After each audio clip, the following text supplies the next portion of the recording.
our topic was droughts in agriculture in developing countries, and it's me, Jackson, Mateo, and Ethan.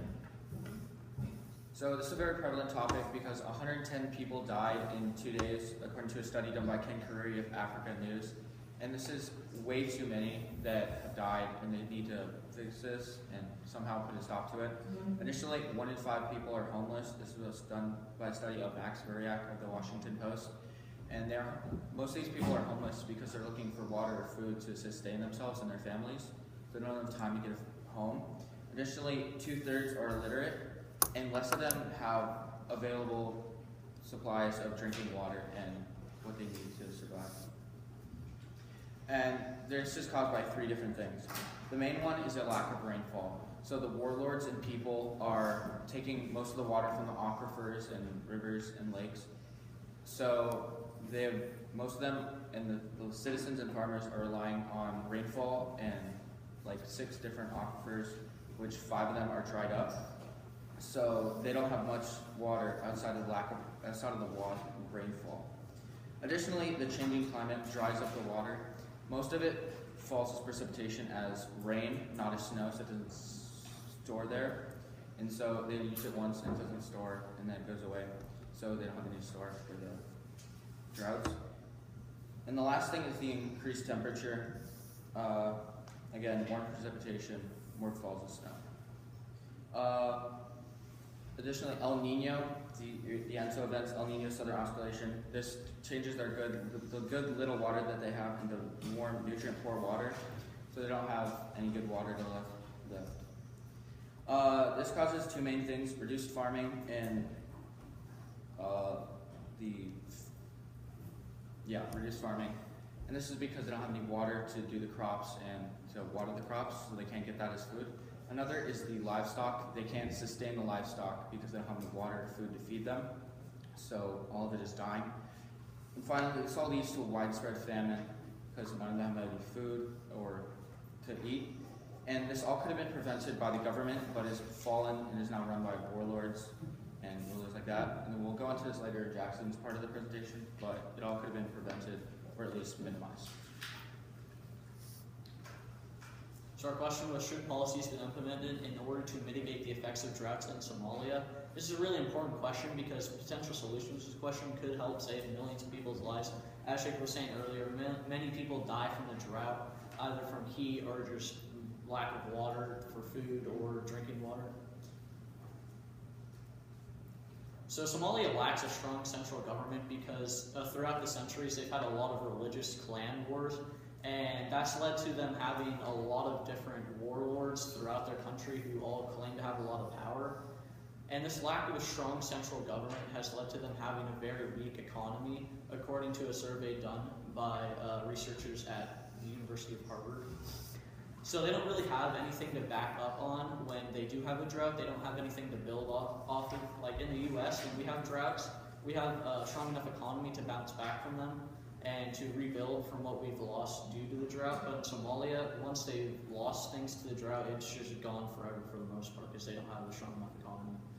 And Somalia on the whole really lacks a plan for recuperation following droughts. Droughts in Somalia are going to be inevitable because of the location, the geography of where Somalia is in Africa. It's near the equator, so there's going to be a lot of droughts there.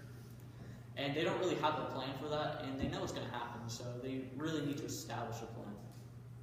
On this slide, this was done by that research study at Harvard, shows the inflation rates after a drought here in the start of April 2019.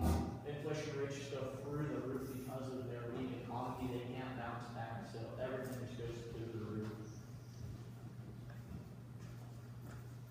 So according to Anna Lindley, a researcher at the University of London, one solution is to double humanitarian aid as well as focus more on the people as a whole, not just state building projects. This is beneficial due to the fact that the US and the UN, they have the resources to spare to help the Somali people as a whole. However, they are worried that Somalia is becoming too dependent on their aid, so they're trying to take a little bit of the aid away, but Somalia still needs it. Second solution is by conserving current water resources and using them responsibly. So this is the root of all drought reduction, is to use them responsibly and to conserve water. However, clean water, especially in this area, as Jackson mentioned, is hard to come by, and it is in a great demand due to the necessity that it has, and it is even harder to conserve. So, Somalia also needs to reach out to certified financial planners to help lessen the impact that drought has on this area. So, this would be helpful due to the fact that before the drought hits, even after the drought hits, Somalia would still be stable and still be sufficiently running to help the people. But really what happens after a drought is that there's a lot of famine and deaths, which is not beneficial to the economy or even the government as a whole. And this is not happening, the plans are not happening, because the warlords, they're too focused on staying in power, and they're not helping the people because they're taking all the resources, and they want to stay in power, and staying in power would mean no central government. So with the lack of central government, the warlords stay in power, and there's no plan implemented. So in conclusion, the severe drought that Somalia has faced for many years has caused widespread famine, reduced crop output, and has caused that the majority of the people do not have access to clean or drinkable water. Because the Somalian government is corrupt due to civil war and violence, they do not have the resources or the power to protect their citizens from drought and the costs that come with drought. There are many solutions that could help mitigate the cost of drought, but the best solution is to conserve current water sources and to use them responsibly. This is the root of all drought reduction methods, and using water responsibly sets a foundation on which more drought reduction methods can be built, implemented, and used. Before anything else can be done to mitigate the impacts of drought, we need to make sure that we are using water at a stable and efficient pace. We also need to make sure that the water sources like aquifers are not contaminated, because then they are undrinkable and cannot be replenished naturally.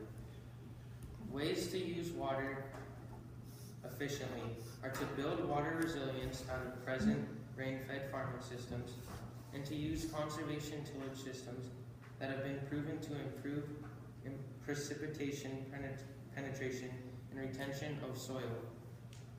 This helps the crops to grow more because it allows more water to be used. And then here's our bibliography.